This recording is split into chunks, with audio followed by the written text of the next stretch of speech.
drifted alarmingly in the betting was, Felsted in the morning continued to drift. It was late on the exchanges to lose. It was something you'd see in a Dick Francis novel, Charles Burns.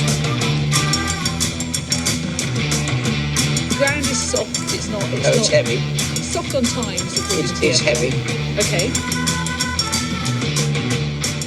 Hello and welcome, to another edition of the Sunday Sermon. And what a cracking show we've got. And it's down to you guys that make it. And joining me to chew through your questions and topics, it's my usual two cohorts. It's John Lang and Lorne Malvo. Chris, good evening, gentlemen.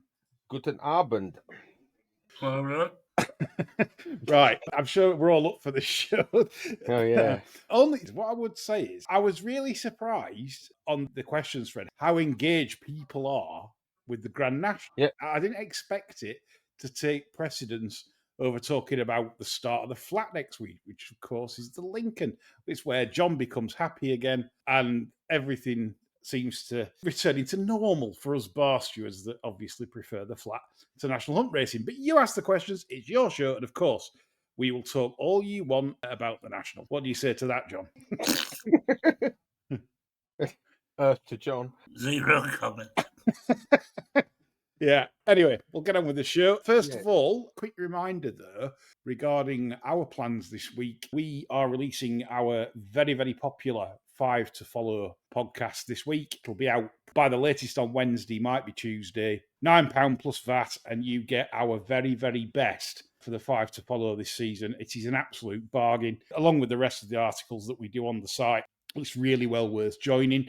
And this year's a little bit different because I've set everyone a task this year. Rather than just a straight out 5 to Follow, I've asked for Dark Horse Maidens, I've asked for a sequence winning handicapper, I've asked for the Melrose winner, and a horse that we each think will be a Group 1 horse that has yet to tackle anything other than stakes company. So it's all unexposed stuff, and this is what will make you money throughout the flat season, we hope. As always, it seems to be very popular. We're very hot on the DMs on this one, asking if we're doing it. So £9 plus VAT, it's cheap as chips, and that sets you up nicely for the season with 20 of our best horses to follow on the level.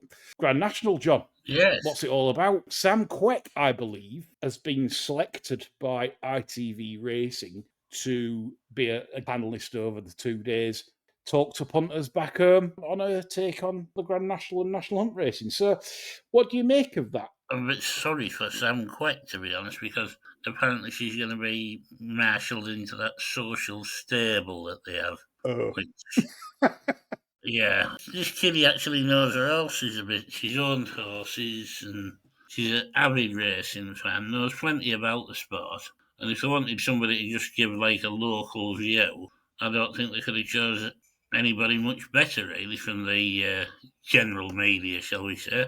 But then to sort of handcuff her to the social stable, I think it might prove a bit counterproductive, because the knowledge that she has got is just going to get wasted talking to slavering drunks, isn't it? So, Chris, what's your take on the Sam Quek appointment? I'd like to sort of launch into a diatribe, but I agree with John. I mean, she does know her stuff by all accounts, and I think that she if she is as knowledgeable as as is indicated, then I think she is being handcuffed by the social stable, because it's not giving her an opportunity to show her knowledge. I mean, I think the social stable is a pretty execrable piece of television, isn't it? It's sort of for the Sun readers, isn't it? It doesn't need racing coverage doesn't need a sort of a social stable aspect. I think it's absolute nonsense, and why they persist with it, God only knows. Do you think it's for the Sun readers, Chris? Do you think it's actually for the Sun readers, or the people that just look a bit baffled when they're looking at the Sun? Well, I think people that breathe through their mouths, I think, it's saying that. I mean, I've never understood, and so apologies to Sun readers everywhere, but I do think it's why they persisted with it. I don't know. Clearly they must have some data to back up the fact that it's popular, but I don't know anyone that pays any attention to it. But then perhaps we move in our own echo chamber of just people that love horse racing. So perhaps it's not aimed at us. But racing marketeers are obsessed and continue to be obsessed with some unearthing some hidden demographic, right? And they think that if we could only access this, unmined or rich seam of new race goers, that will somehow save the sport. And the problem is, by doing so, they are neglecting the people that are currently funding the sport, the hardcore people that are, that are avid followers of it. And I think that all marketing initiatives that I've seen recently seem to be totally overlooking the fact that, there is a hardcore of people whose interests are being disregarded in favour of trying to attract people that I'm struggling to see will be long-term fans of the sport. And, I think that's pretty depressing, but it seems to be a theme, doesn't it? Here I go on this one. I think people that normally watch ITV racing are going to be quite surprised by Sam Quek. I think she's quite a smooth broadcaster in her own right. She's took to it well since obviously the Olympic hockey career. She owns a share. Well, she did do that Stenton glider. Oh yeah, didn't get them out. She's actually involved with racing, so yeah, she's credible, isn't she? She is credible. Yeah, I think people will be surprised. And don't forget, for those of you that want a racing purist product on ITV, that ship sailed. You're not going to get that. And there's a reason for that. And it's backed up by viewing figures. 1.8 million watch the Gold Cup, for example. And so these are very high quality figures. And this has impressed ITV. And this is the thing. Ed Chamberlain spoke to us. To be fair, he's bang on the money for what they're trying to do. Is it for the racing purists like us three? No. But that's not what they're trying to do. And all I'm saying is that if you want something different, you've got, I'm afraid, pay for racing TV or at the races through a Sky package. So that's the only way around it, is what I'd suggest. And I hope I'm going to be proved right, because I want her to do well, actually. It's one of them. It's quite strange that I feel like this. I feel like I should be saying, no, not another one of these celebrities they've brought in that's absolutely dogger. But I wish her well. It's going to make me actually watch it, because I want to see how she does with great interest. Well, ITV's metric of success is viewing figures, so you're absolutely right. So, Ed Chamberlain's mandate is to build the viewer base, and that's the right way to do it. And you're right, it doesn't, his mandate isn't to increase the viewership of people like us. It's to try and bring new people, new eyes to the program, and that's how you do it. And he's been massively successful by all accounts. So that's what he's judged by. So that's what he's going to deliver. So I understand it. Don't get me wrong, I am very critical of their coverage sometimes, because it doesn't focus on betting a lot of the time when it needs to. But I understand why they're doing it. It's not perfect, but imagine racing, John, with no terrestrial TV platform whatsoever. As soon as Sky Sports drop the greyhound racing, it just drops off the face of the earth, doesn't it? Well, I will say this, all that time that I've had any sort of dealings with us all have all been more than happy to engage on the subject. And I think that says a lot. I think he's put a good team together there, Ed Chamberlain. It does what it says it should do on the package. I want this to go well for Sam Quek, because, as I say, she's a racing fan. More than one of Spurs to get a go at something like this. Obviously, if it was Scylla or one of the loose women, you'd be gagging for it to go. Well, Scylla's dead, so that'd be quite interesting, wouldn't it? Exhume her and fucking stick her in front. So's Bruce Scott. They still yes. He died in the late 80s, didn't he? It's like fucking Frankenstein. And He'll be travelling from the crypt, won't he, next week? Live, my beauty, live. Exactly. Yeah. Bruce Scott's Tales from the Crypt. Fucking Boris Karloff. Yeah, quite. Yeah. Nosferatu, actually, they should call him, shouldn't they? Nosferatu, Bruce Scott. Yeah. Salem's Lot. Yeah. Some questions on the national. Hugh Brompton Files. I love this name. I do like this name. It could be used as Cockney rhyme.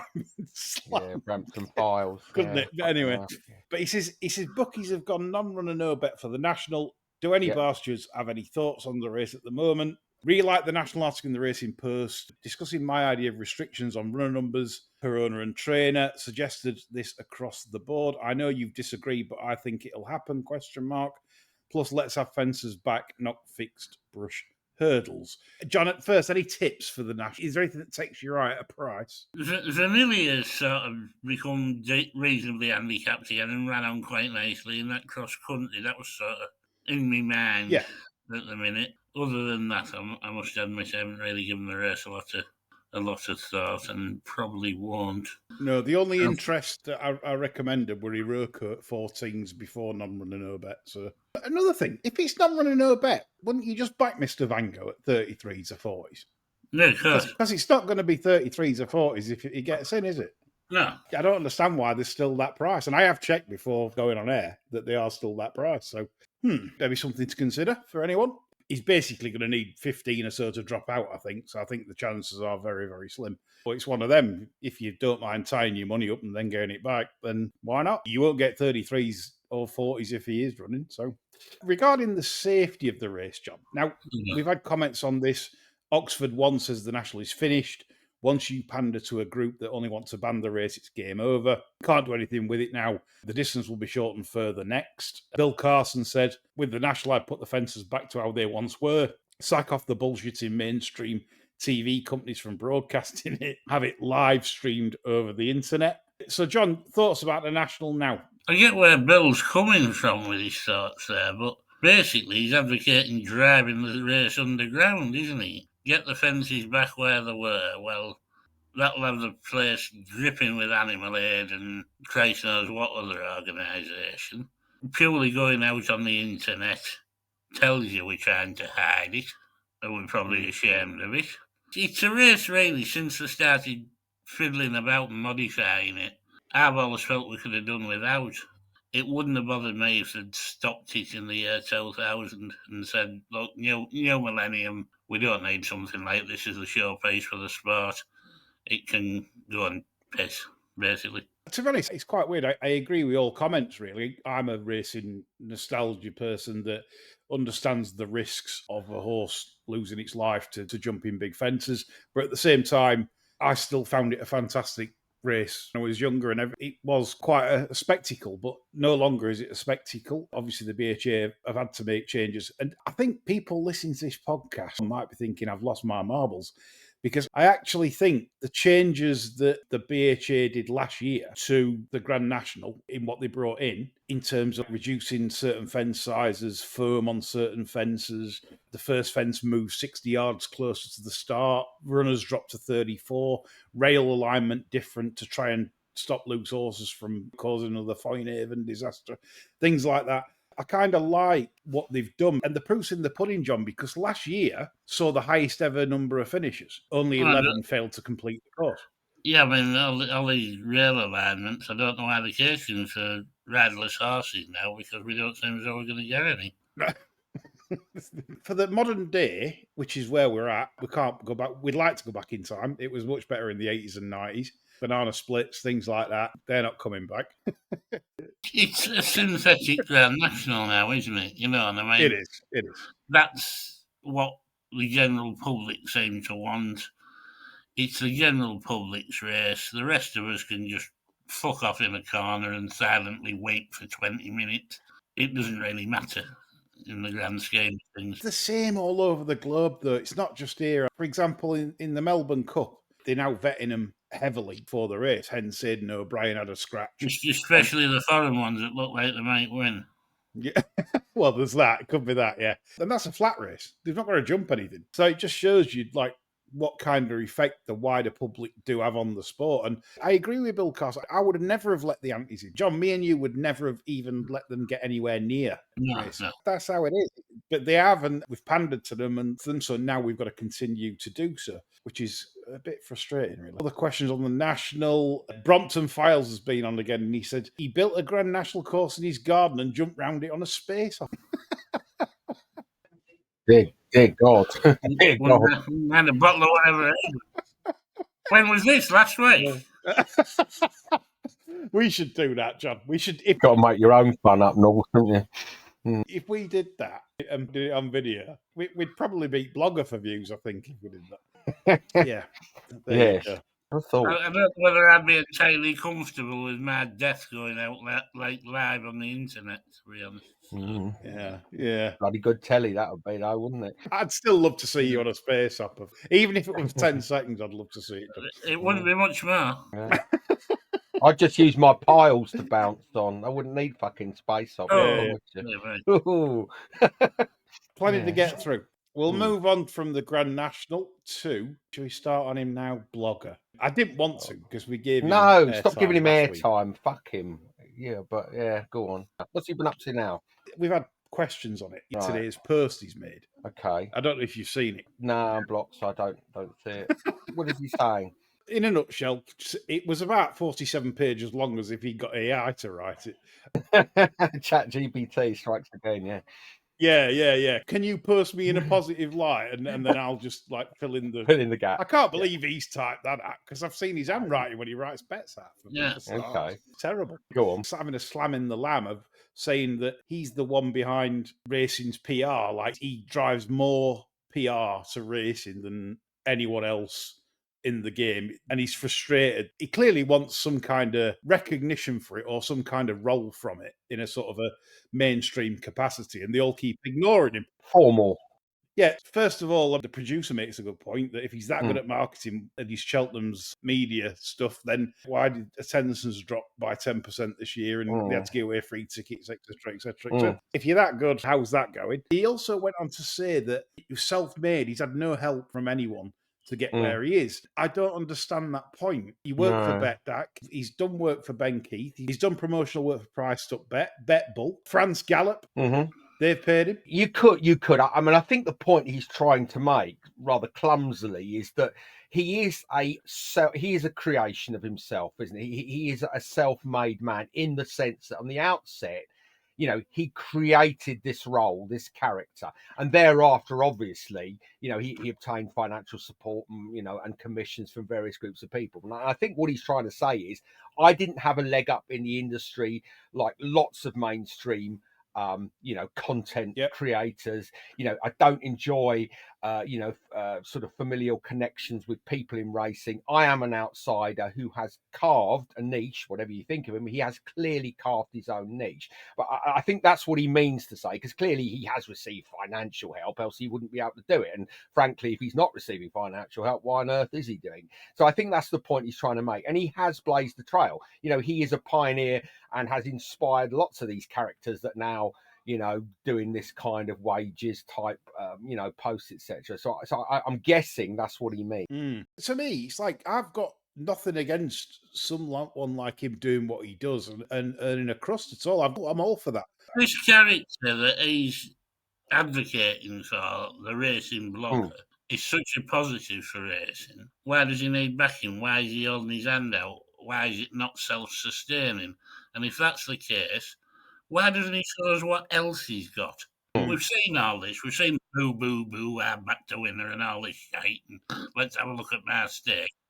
After a while, you get fucking sick of that, don't you? Yes. Show something else. I think his frustration, John, is that because he has, I think, exhausted the kind of the range of roles that this character, the racing blogger, can play. I think, you know, he's now at the point where he thinks, well, you know, I've shown my hand, I've shown you what I can do. Now, why can't I be offered a seat at the table, which is what they all want. They all want to roll within ITV Racing or Racing Post or something more permanent. I think it's frustration that, you know, the establishment hasn't seen fit to, you know, let him dine at the top table. And I think that's probably behind it. I don't think it's money. I think he's still earning money. He's clearly doing very well for himself. But I think it's, you know, he always saw, and I think his early post was saying that, you know, this was a route to get a role on, you know, ITV Racing or something more permanent, and that hasn't worked. The content's not even close to getting him again. No, it isn't. No, it isn't. He's tone deaf in that respect. You're right, John. He's tone deaf to what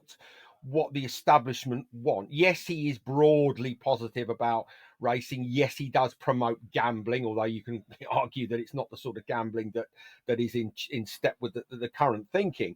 So, but you know, he's frustrated that no one has recognised him. Comes across as a fucking oik. Well, yes, and that's why. Yeah, but that's exactly why the mainstream or the establishment don't want him.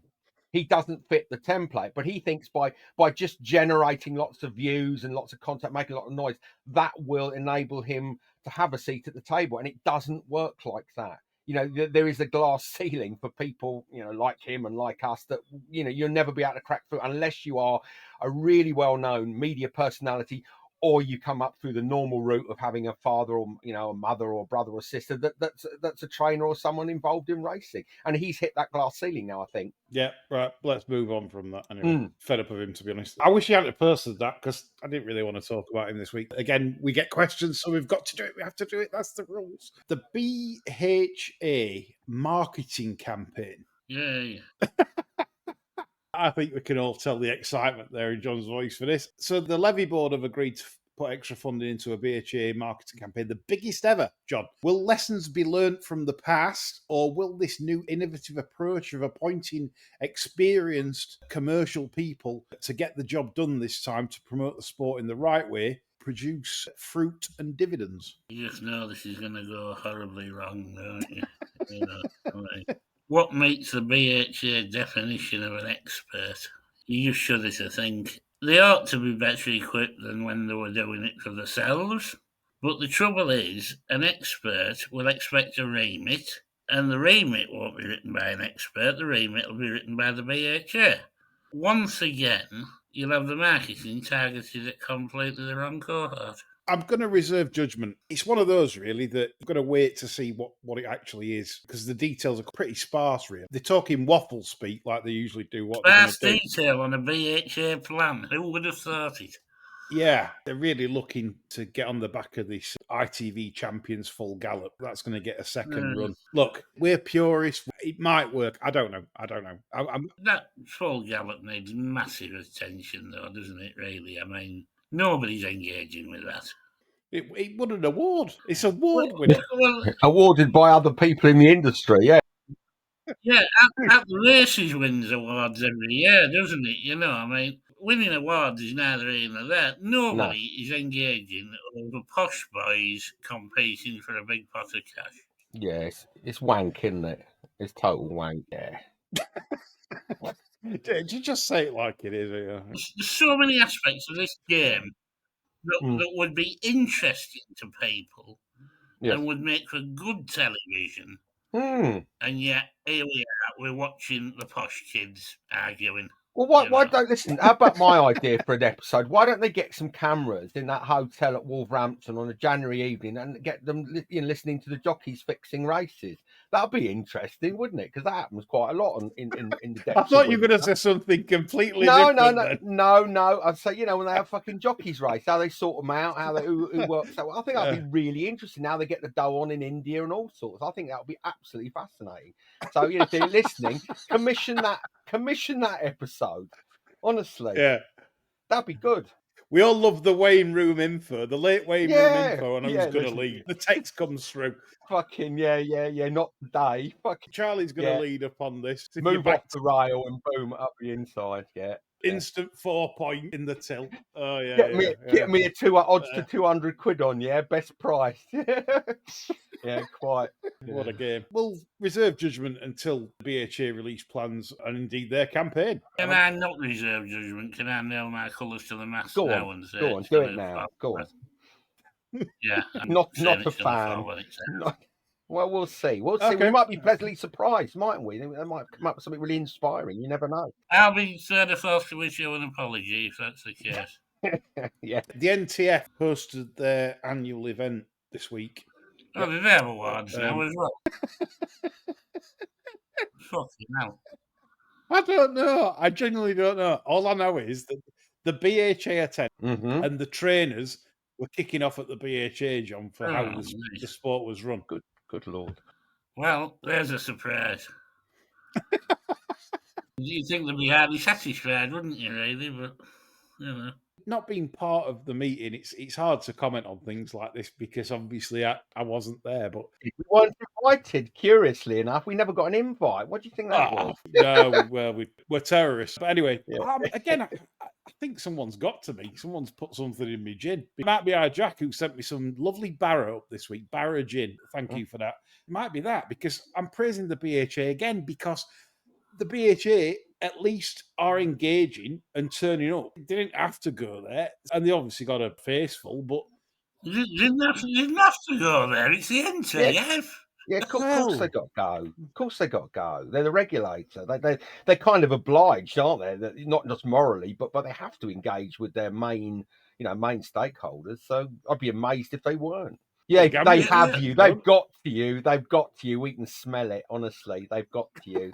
Yeah, fucking BHA plant. Kim Philby, you are. Fucking now. If the junior intern at Iolborn's listening to this one, they'll think, am I listening to the right podcast? Yeah, Moscow will be pleased. Yeah. Okay, we'll move on from that quickly.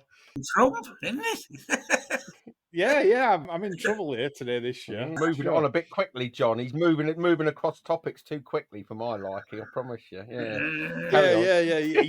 Yeah. Stop hanging me. We're not playing hangman here. Gambling Commission at it again. Corbett bookmakers have been fined a monstrous amount for a company of their size, really, of £686,070. Why wasn't it £80? I thought it should In have that been sense, 60. it's like these made up fines. I don't know how they come to exact amount. No. This is the ruling on Corbett Bookmakers Limited, which operates 36 premises in the United Kingdom. This isn't even online. I don't think so, anyway. It might be, but anyway. Failing to identify a consumer who staked 23,674 in a 13-day period as someone who may be at risk of or experiencing harms associated with gambling. This isn't lost, this is staked. McFly, do they not understand? Right, 23,000 stake. Now, the reason they've said that is because obviously they can't have lost a vast amount. Because if they'd have lost all that, they'd have said they've lost 23,674 in a 13-day period. So they've said that for effect. So apparently now it's what you stake as well, in terms of, well, of course it is. Seems to be turnover, isn't it? He'd be reinvesting winnings, surely, out of that 23 grand. Nonsense, isn't it? It's nonsense. Next one is failing to adequately interact with the consumer during a 4-hour session in which they placed 56 bets and lost £3,523. This is in a shop. No, it's got to be online. It has What to is- be. It has to be online, surely. They've not got an online presence. If this is a shop, Really? how the fuck can you engage with the customer? They could be busy taking bets. They have staff in offices these days. They don't have anybody floor walking, do they? No. The next one, this is absolutely nothing burger. Failing to adequately interact with a consumer who staked £47,416 and lost £6,741. Listen, wait for this, over a 10-week period. Oh, 2.5 months. So you've lost 6,700 quid out of 47,000 stakes over a 10-week period. Yeah, That's absolutely normal, burger. the cost of a person's hobby, surely. And they're not assuming they're not a pro. That's the cost of their hobby. For God's sake, that's bananas, isn't it? I don't understand why they can't be legally challenged. If Harry Stewart Moore's listening to this, I'd love to know, Harry, get back to us on this. Why this can't be legally challenged? Because send him £1,000 and he'll come back. Yeah. Well, yeah. No, but what I'm trying to say is you've a little bit of experience legal wise, right? It's subjective, this, isn't it? The rules aren't clear. They aren't clear to any bookmaker, really. We know what's happening. This is to clear out Middle Earth bookmakers, your middle of the road bookmakers, probably like Corbett, Ben Keith, Jeff Banks. This is designed to attack them because Big Court want it all. They want it all. There are mechanisms in place, the remedies in place to challenge regulators that have overstepped the mark. But look, there are significant cost implications involved in that because obviously you've got to have a team of lawyers, and it's a massively costly exercise. So there are mechanisms in place, but unless Corbetts have reserved a legal fighting fund for a rainy day, it's gonna break them further. I think getting unless you can find a lawyer that's prepared to discount their fees because of the publicity, I think it's it's going to be difficult for them. But you can challenge them, of course you can. What's your take, John? I just think they're asking the impossible of a bookmaker's shop. Yep. It physically can't be done. This, it's impossible. I mean, you just can't keep tabs like that and get somebody to interact with the customer. If you take in bets. None of these shops now have excess staff. The staff are working non-stop from going in and starting the shift to finishing the shift. And it is not a reasonable expectation for them to have a floating social conscience advisor sidling up to people. I Captain was playing Peacock. the spot. That's what you need. Yeah. Floor walker. In a dress. You need That's In a it. dress. you need Isn't Captain it? And, Peacock. hello there, sir. Are you okay? Yeah, Can I interest yes, you in the yes. fucking 3 pirate chests Yeah. on the machine? Yeah, And- yeah. Yeah, it's just been flagged up. You're doing your bollocks. Would you like a cup of coffee? Yeah. You know. Yeah. To be fair, as a Yeah. betting office manager, back in the day when the fruit machines were brought in, the old 10 quid jackpot ones, Yeah. to start with, that's when I was encouraged by management to make them coffee and tea whilst Of they course. played the fruit machine. Yeah, It's always yeah. encouraged, yes. A jar of Yeah. coffee costs nothing, dear boy. Exactly. Keep them playing. Yeah. But isn't this, Yeah. it's symptomatic of the fact that, John says it is unrealistic to expect that. But these rules that the GC come up with are drafted by people, I dare say, who've never been in a betting shop. Or if they have, it's for 10 minutes for a quick look round. Anyone with any knowledge of how betting shops work and the difficulties and the pressures to which staff are subject will know that it is physically impossible for them to fulfill that obligation whilst taking bets and running a shop. It can't be done. But if you've never been in a shop and you exist purely in a kind of an admin bubble, admin social bubble, then yeah, that's the sort of shitty rules you're going to get. Remember, the old betting office managers were viewed nearly as high as bank managers because they managed risk. They knew when to get onto the phone to head office and say, yeah, we're getting lots of bets for this horse or lots of bets for this. They were clued up. Now they're employing dumplings. Big Corp again led the way in doing that, didn't they? Yeah. By the way, if we've got any betting shop managers that aren't dumplings listening to this, I apologise. It's general speak. Generally, you don't need any skill now or much skill to become a betting office manager. Back in the day, you were aligned with managing risk. And if the head office didn't get a call for a big liability, you got the rap. Yes. Whereas now you have to call them. It's strict guidelines. Anything over, I don't know, 500 quid, whatever, and it's a stranger, ring up. I didn't have any guidelines back then. It was through judgment. And that's the difference. You had to judge whether you thought this was a tricky firm attacking you or whether this was punters that you just think someone with a few quid. You just want to shoot it up. Yeah. But I speak to some of the staff at sort of Betfred quite regularly, and it's a sad indictment that how poorly trained they are in the underlying product. Very, very few that I've spoken to have any interest in or knowledge of any of the sports which the firm is offering prices on. But I spoke to somebody the other day about affordability, and they said, "Oh yeah, we had some training event on it, but kind of nobody really understood what it was about. Kind of a vague thing that's in the background." And you're right, they are generally governed by what the rules are. It's press button, and it's very much kind of that Amazon mentality.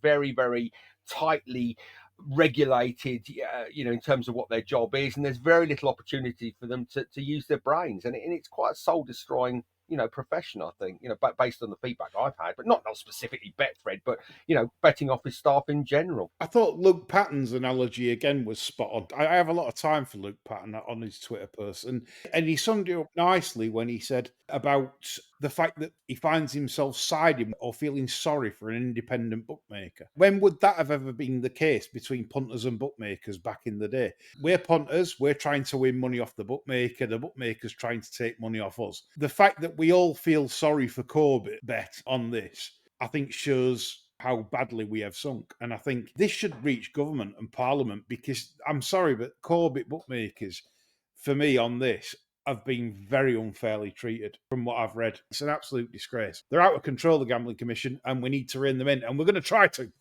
down the line. That's for another day. Bad business. And go back to one of John's questions. So, John, you've said about David Jennings' shit take or perceptive on the Triumph Hurdle. What was this? I haven't seen anything. He was playing out basically about Willie Mullins having 11 runners. And I thought it was a fairly interesting debate whether you want Willie Mullins to have 11 runners or you want a 6-runner Triumph. It's fair comment. I've certainly no problem with Willie Mullins running 11 in a Triumph Hurdle. What I would say is, and I did say it before the race, it wasn't going to be an advantage to the fancied horses because, as we've seen with Aidan O'Brien in past derbies, you've stated yourself on this podcast that it's ruined derbies because Aidan runs 2 at the front, 2 in the middle and 2 at the back. And all of a sudden it creates false results. And I think we did get a false result. I'll be perfectly honest. I think they went a little bit overly hard on the front end. The William Williams one led of JP's, I believe. And I think the right winner, which was Lalamba, was picked off very close home by a freakish result. Sort of got sucked into going at it a bit too far out, didn't he? So what was his shit take then? What did he say yes or Well, no? he was a no man. You know, he didn't think Willie should be allowed to run 11. That's the same as national argument. They'll get round it, won't they? They'll get round it some way. Because you know what they're like in Ireland or even England. Sorry, I don't want to single out the Irish here. It's one of them where if you've got, I don't know, 10 horses for national, just transfer them to another yard, but they're not really in the other yard, if you know what I mean. That kind of thing. Well, that's it. You just tell him Denise Snotty's training him instead of the other fella. And yeah, exactly. It's rubbish, that. Don't agree with it. you might as well have them trained where you know they are being trained and you can keep a fucking eye on everything. Exactly. Yeah, exactly that. Next one of yours, you said about Dettori. Well, yeah, we never got to mention this last week, did we? And no. It was a little bit of an oversight on our part. I think we should doff our caps to anybody who can earn as much as he has over the years and then end up fucking skinned. I mean, what the hell's he spent it on? Good guess. I think it was a film. I think it was a film scheme, wasn't it? A sort of a tax mitigation film scheme, which has claimed many, in my experience, rich people who are kind of seduced by the idea that there's some really clever ruse, designed by very smart tax planners that can get you to invest in, packages of films, etc. And you can write off the losses against tax, thereby mitigating your tax liability. And unfortunately, it's one of the biggest, I think, cons around.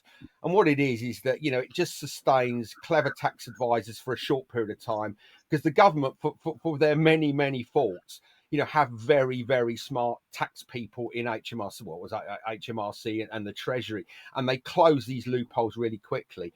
And there are firms in London, boutique law firms, that are sustained every year by loads of rich people coming in and saying, "Oh, can we sue these tax advisors because the scheme that they've sold me hasn't fucking worked, and it's cost me like fucking 500 grand setup fees, etc." And, I have limited sympathy with these people because they don't do due diligence on the schemes they're being sold. All they see is the bottom line that says, "Oh, don't have to pay any tax or have a tiny tax liability," and they go in nuts deep every year. And every year lawyers get knocks on the door saying, "Oh, can you sue these tax advisors for me, please? Because I've got to pay, the revenue fucking 5 million quid and a massive fucking penalty as well." So I have no sympathy whatsoever if he has gone under as a result of throwing his lot in with a film scheme or similar. What I think is interesting as well, racing's continually saying now, "Oh, we have to be careful who we let into the sport. We have to vet these people that's buying horses at the sales and so on and so forth."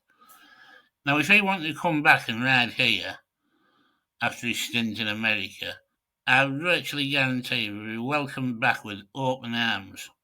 And that is after this little bastard has gone out of his way to avoid his obligation to wider society. Yeah. Pigot's done Slammer for Exactly. silver, hasn't he?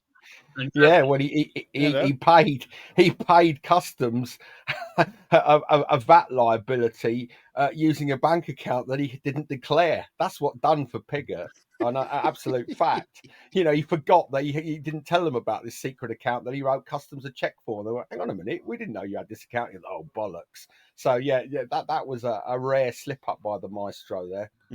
Yeah, I've not got much time for the story. I'll be honest. He's in my Willie Carson range of. Well, there's plenty of these in racing that's in dispute over tax and things, and because they're part of the established clique, they're not getting any heat over it, and they're just allowed to carry on regardless. And that's where racing ought to be looking a bit closer. Sorry, John, to interject here. Has racing ever done anything like on the farewell tour after this now. Where are they now? Where they said, oh, it's a Frankie farewell tour, where he was charging courses to turn up and ride. Listowel turned him down. Wise Listowel people. And this is the annoying thing, right? So they've fornicated over him last year. Well, not last year, the year before. Fornicated over him. Yeah, absolutely. Cash. It's like, oh, it's Frankie, it's Frankie, it's Frankie. Fornicate means fuck, doesn't it? Or masturbate, whatever. Yeah. Okay. Interesting. I You mean, know, do you think they've really? Do you think that they've? I mean, do you think they've gone overboard, or do you think they feel like Frankie was crucial to? What's the word? The kind of the profile. Do you think they felt that at some point he was bigger than the sport and he was too big to piss off? Do you think there was a sense of that with the way that because the media he's a jockey that he's that rare thing, isn't he? He's a jockey that seems to like the limelight and can string 3 or 4 Yes. words together. Whether they're particularly intelligent words is another matter. 3 or 4 words. Yeah, together. I always got the sense that they felt that he was sort of too big to fail and that they had to sort of tiptoe around him. And I think you're right, Lee. I think they did. I think there was a lot of cringy comment and content, wasn't there, during that farewell tour? It was like, oh, he's a great loss to the sport, etc., and the racing won't be the same without him and all that crap. Yeah, I always personally felt that you'd get a similar result if you took a well-trained chimp to Jermyn Street to get some shirts made and and put him in front of a camera. Juiceless Owen. So, John, what do you mean by Juiceless Owen? Well, porn star name, that is Juiceless Owen.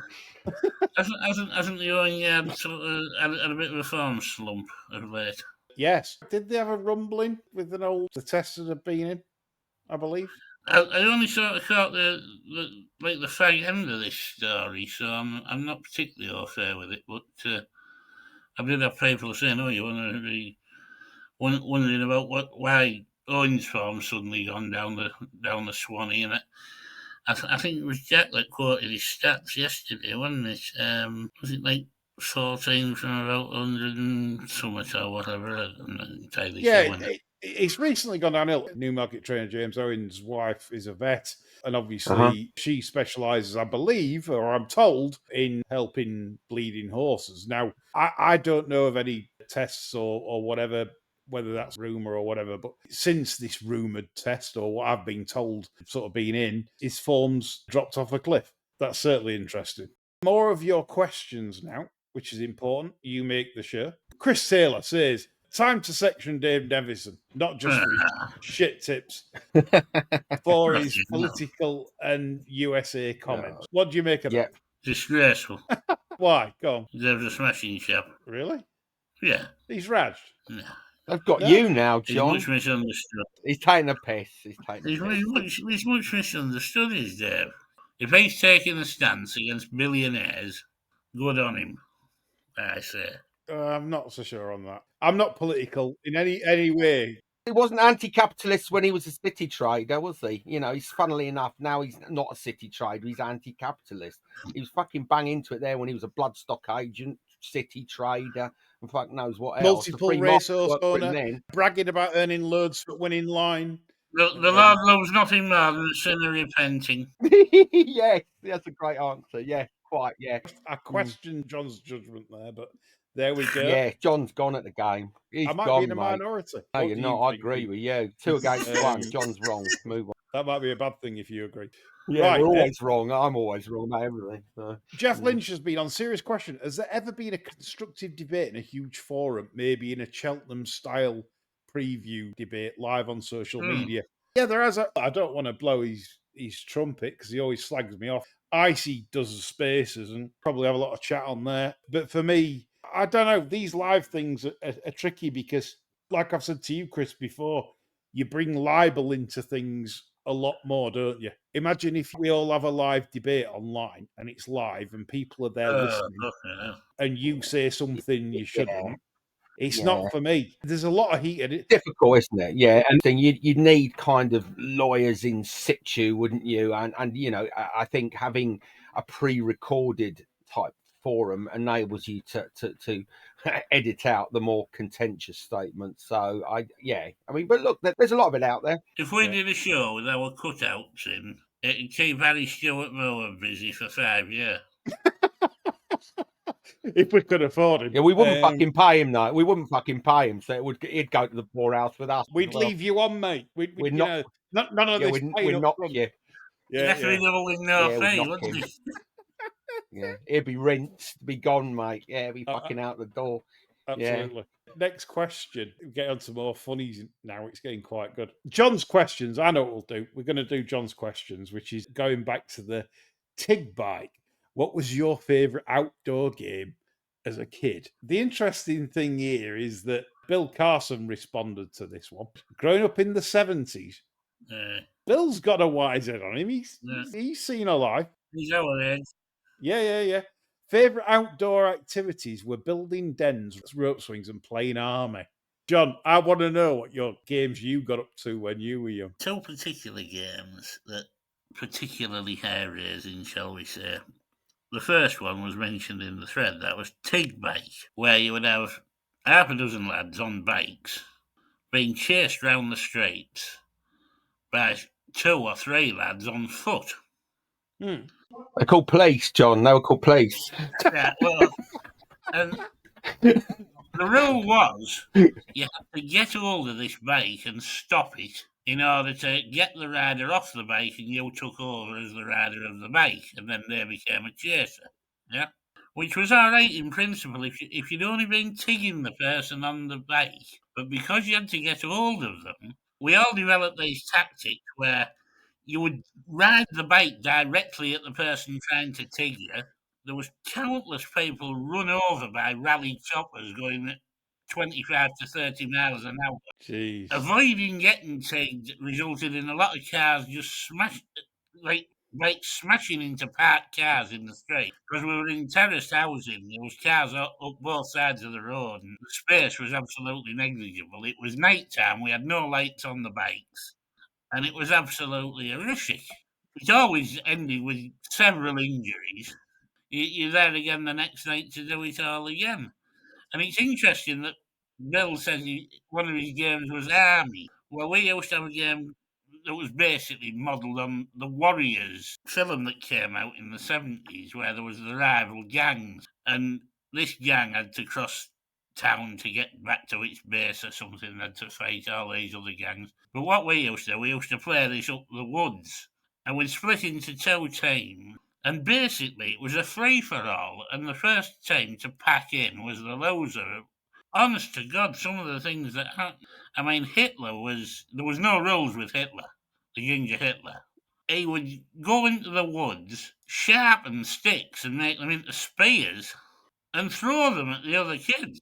Like Lord of the Flies, it sounds like. Yeah. My cousin David was walking across the top of the wood once, and the ginger Hitler just came out of nowhere and put a spear in his back. Jesus Christ. That was the level. And you buried his body, and it's the first time you've ever spoken of it. The missing kid from fucking wherever. There was this quarry up the woods. It gets worse. And in order to find out where the rest of his team were, me and my cousin actually hung this lad off the quarry by his ankles until he told us where the team were. And then me... It's gone a bit dark now, isn't it? Yeah. Fucking hell.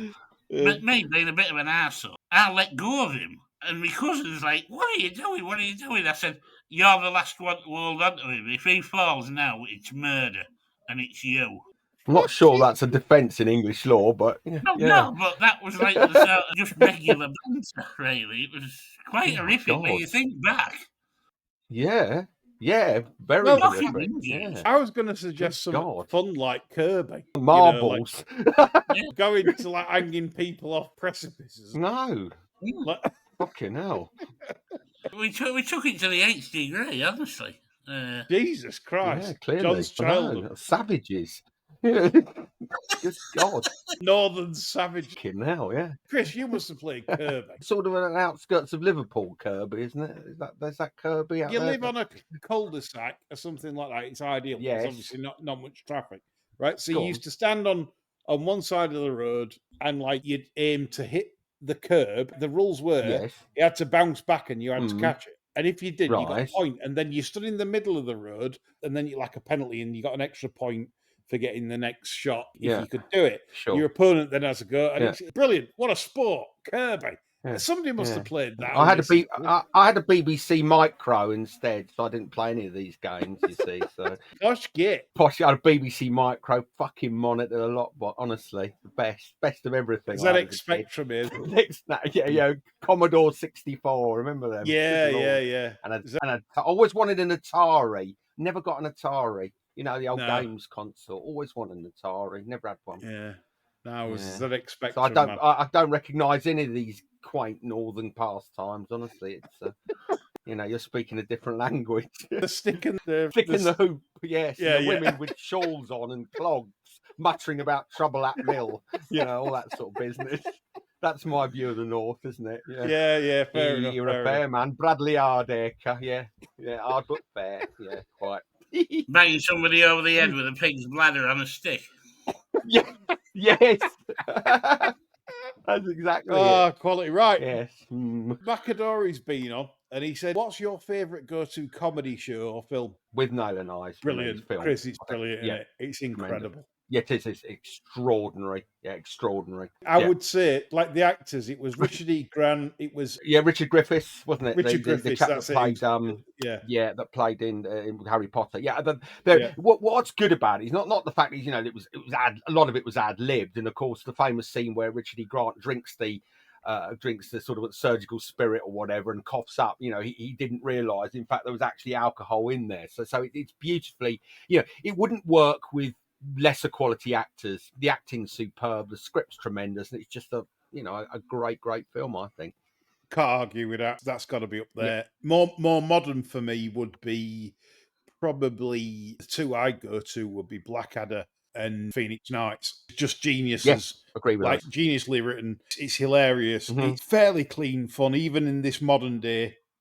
You could probably get away with most of it, and that's a good test of time of anything that's well written. Full kudos to Rowan Atkinson, Peter Kay, and Jenny St. Clair, I forget his real name, in Phoenix Nights, and Max and Paddy, of course. John, yours. I loved With Phil and I. A film I would always keep revisiting, it just makes me feel good, is My Favourite Year, starring Peter O'Toole. Not seen that. I like that. He basically plays himself, and he's just so funny. There's parts of it that are just hilarious, you know, and it's very understated, but a terrific comedy. As regards the series, I really enjoyed Seinfeld and the Larry Sanders Show. Yeah. A few funnies before the last question. I heard a name this week for a private part that I've never heard of before. You know the rhyming slang names you get, right? Like yeah. Namely the female ones. I heard one that made me belly laugh this week. The Hairy Hutch. Oh, I like that. Yeah, that's a good one. Yeah, Hairy Hutch. I've not heard that before. And also, someone reminded me this week of, do you remember, like, back in the 80s and 90s, the itchy blankets that you used to have? Oh, yeah. Oh, yeah. Why did we have them like sandpaper? I'll give you an extra blanket. Got candlewick bedspreads as well. Yeah, I remember them. Horrible. Them blankets, they would stop you getting so comfy if you were off school. Yeah. Like, oh, fucking hell, this is like itching me back. It's like, what's this? Horrible. Why have you wrapped me up in this, Mum? What are you doing? Sissy, wasn't it? Yeah.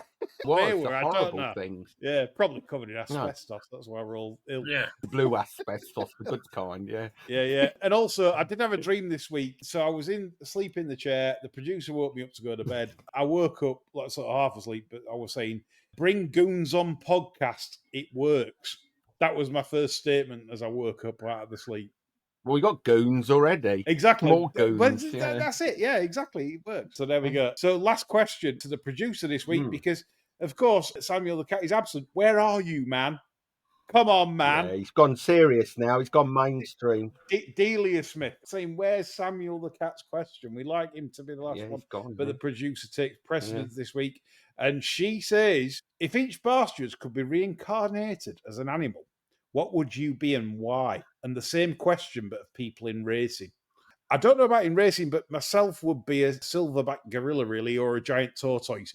Shit ape. Yeah. Yeah, I can chuck shit at people and beat my chest and be boss man all day. No one fucks with a silverback. even humans. And also, Toto says they live till about 120, eating shit all day and shag, and then retire into the shell. It's what a life. John, what would be yours? Blimey. I think possibly a rhino, Yeah. because rhinos can really flip out, can't they? And Oh, yeah. charge Land Rovers and all sorts of shit. And Yeah, I've been chased by one. Yeah. nobody plays out, do they? Just say, "Oh, well, that's rhinos, isn't it?" So you can get away with more or less doing anything if you're a rhino. Yeah. So I wouldn't particularly mind that. As regards people in racing, I don't know, most of them would come back as snakes, wouldn't they? Yes. Most of them are snakes. Don't come back as them. Vipers. Yeah. Vipers. Chris, yourself. Well, I would say a laboratory beagle, so I can have 3 fags all day. Wouldn't have to buy any fags. So that'd do me. 20 Bensons and 20 floating gold Bensons, leaf. yeah. That's a great shout. Fucking do me, that would. Up the top. Sitting in a cage all day doing, being fed, smoke all day, that'd do me.